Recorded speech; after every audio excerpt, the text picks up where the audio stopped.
ಪಾಕಿಸ್ತಾನ್ಗೆ ಒಂಥರ ಜೀವದಾನ ಸಿಕ್ಕಿದೆ ಇಂಗ್ಲೆಂಡ್ ಅವರು ನಿನ್ನೆ ನ್ಯೂಜಿಲೆಂಡ್ ನ ಬೀಟ್ ಮಾಡಿದ್ಮೇಲೆ. ಈಗ ಈಕ್ವೇಶನ್ ಏನಿದೆ ಅಂತ ಹೇಳಿದ್ರೆ, ಫಸ್ಟ್ ಬ್ಯಾಟಿಂಗ್ ಆಡ್ತಾ ಇದ್ದಾರೆ ಪಾಕಿಸ್ತಾನ ಅಂತ ಹೇಳಿದ್ರೆ 64 ರನ್ಸ್ ಆ ಒಂದು ಡಿಫರೆನ್ಸ್ ಇಂದ ಗೆಲ್ಬೇಕು. ಅವಾಗ victory plus net run rate New Zealand ಗಿಂತ ಬೆಟರ್ ಆಗುತ್ತೆ.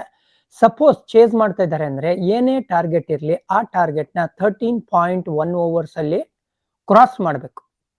So Pakistan most likely toss ಏನಾದ್ರು ಗೆದ್ರು ಅಂತ ಹೇಳಿದ್ರೆ ಚೇಸ್ ಅಂತ ಹೇಳ್ತಾರೆ. ಯಾಕೆ ಗೊತ್ತಾ, ನಾವ್ ಎಷ್ಟ್ ರನ್ ಹೊಡಿಬೇಕು ಫಸ್ಟ್ ಅಂತ ಗೊತ್ತಾಗಲ್ಲ. 250 ಹೊಡೆದ್ರು ನಾವು 64 ರನ್ನಿಂದ ಅಂತರದಿಂದ ಗೆಲ್ತೀವಿ ಅಂತ ಅದು ಕಂಟ್ರೋಲ್ ಮಾಡಕ್ಕಾಗಲ್ಲ. ಬಟ್ ಏನ್ ಕಂಟ್ರೋಲ್ ಮಾಡ್ಬೋದು ಅಂದ್ರೆ ಏನೇ ಟಾರ್ಗೆಟ್ ಇರ್ಲಿ 160 170. ಶ್ರೀಲಂಕಾಲಿ ನೋಡಿ 200 ಅನ್ನೋದು ಅಷ್ಟು ಸುಲಭವಾಗಿ ಬರಲ್ಲ. ಹೌದು, ಪಲಿಕೆಲೆ ಬೆಟರ್ ಬ್ಯಾಟಿಂಗ್ ಗ್ರೌಂಡ್ ಅಂದ್ರೂ ಕೂಡ 180 ಬಂದ್ರು ಅಟ್ಲೀಸ್ಟ್ 10 ವಿಕೆಟ್ ಕೈಲಿರುತ್ತೆ. 13.1 ಓವರ್ಸ್ ಅಲ್ಲಿ ಹೊಡಿಬೇಕು ಅಂತ ಯೋಚನೆ ಮಾಡಿ ಟಾಸ್ ಗೆದ್ರೆ ಚೇಸ್ ಮಾಡ್ತಾರೆ ಅಂತ ಅನ್ಸ್ತಾ ಇದೆ.